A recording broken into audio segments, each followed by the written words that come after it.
Hello everybody, welcome back to my channel. Hope all of you are having a great day.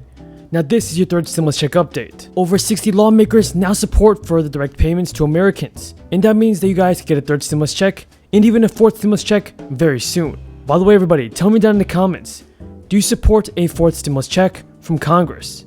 Leave a comment down below saying yes or no. Now many Americans have been wondering, will there be a fourth stimulus check this year, as the federal government continues to distribute the $1,400 provided in Joe Biden's American Rescue Plan. So far, 64 congressional lawmakers have pushed for recurring direct payments until the pandemic ends. In January, 2 months before Biden signed the latest stimulus package into law, 53 House Democrats pressed Joe Biden and Kamala Harris for recurring stimulus checks in a letter, where they insisted that one more check is not enough. The group said it was very encouraging to see the inclusion of direct cash assistance in your current economic rescue plan. However, it is clear that during this unprecedented time in our nation's history, that we must take additional unprecedented action.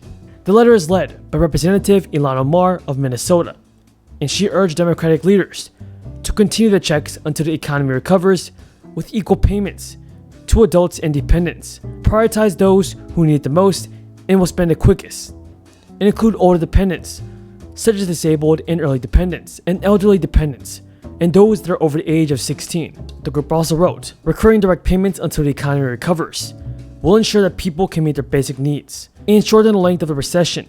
Under the one-time round of checks will provide a temporary lifeline, but when that money runs out, families will once again struggle to pay for basic necessities. 11 Senate Democrats joined the effort to push for recurring checks early this month. The senators asked Biden to deliver the measure in a follow-up relief package in a separate letter. But so far, Joe Biden has not voiced support for recurring checks, and any prospective direct payments would face a legislative challenge. Democrats used a budget process called reconciliation to pass the latest stimulus bill, without Republican support, but this process can only be used once every fiscal year. Now for those of you that are still waiting on a stimulus check, here are some reasons why you have not received one. The IRS is currently doing a lot of multitasking, rather than completely overwhelm itself and risk creating an ugly backlog of payments. The tax agency has opted to deliver the fourth stimulus check, the third stimulus checks in batches. The second batch, totaling $83 billion, started making its way to Americans on March 19th. This latest wave of payments includes approximately 17 million direct deposits, plus 15 million paper checks, and 5 million debit cards that have to be mailed, and that takes even more time. And as of Friday, 30 million lower-income Americans who receive Social Security or the federal retirement benefits still had not gotten their stimulus checks. The Social Security Administration was supposed to share its information with the IRS so people on Social Security could collect their relief money. But according to media reports, that transfer between the agencies did not happen until Thursday, following public pressure from members of Congress. So the IRS now has what it needs, but it's not clear how long it will take for the payments to go out to those of you that are on Social Security beneficiaries. That's all the news in this video. If you guys found this video useful and helpful, feel free to subscribe to my channel and give this video a like. The country that is not having the crisis.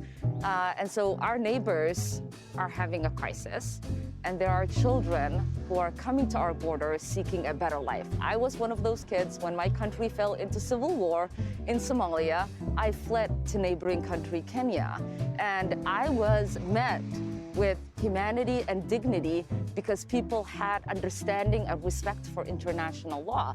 Most of the kids that are coming are young children who not only endured horrendous situations as they traveled from their home to our border, but also are escaping horrendous situations. So the last thing we should be doing is playing politics and games and not expediting the process in reconnecting them with their family and relatives here in the United States. Public financing of congressional campaigns. It takes redistricting away from state legislatures, and it opens the door to D.C. becoming a state. Now, you can argue whether these are good ideas or bad ideas, but to get bipartisan agreement, to get compromise with Republicans, would the president consider supporting taking some of those elements out and focusing just on voting rights? Well, the president is absolutely open to the ideas from Republicans, from Democrats, to make any piece of legislation better and stronger. But what he's not going to allow for is efforts to make it more difficult and harder to vote. And efforts to do that, people should question whether they have, why they would be doing that. If they have the best ideas, they should make it easier for people to vote. But, you know, this is the process of a bill becoming a law. And if Republicans want to, Chris, if Republicans want to come to the table and have a discussion about what kind of package they can support to make voting more easier and more accessible, the president is absolutely open to having that discussion.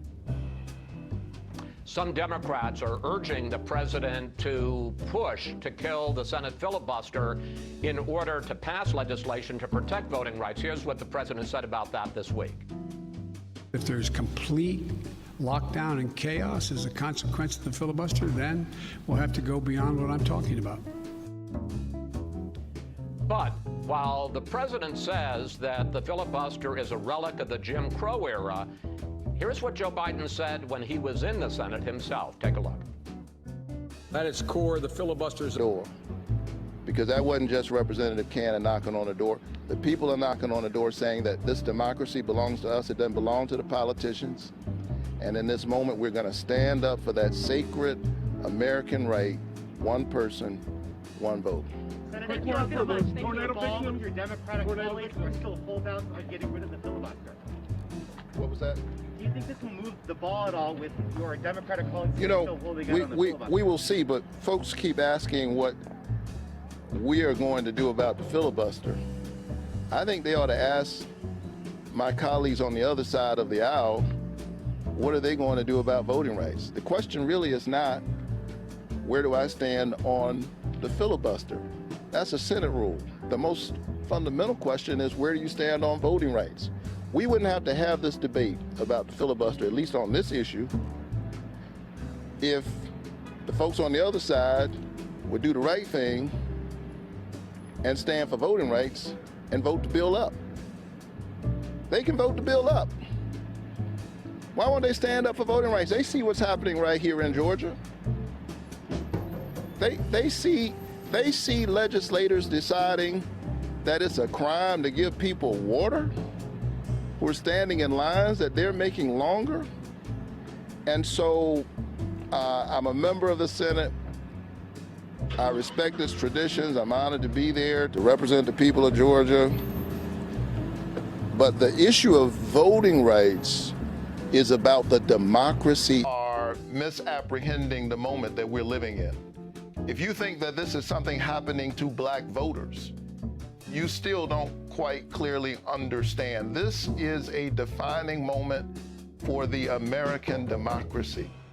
If this is happening in the state capitol in Georgia, it will not take very long for it to visit a state capitol near you.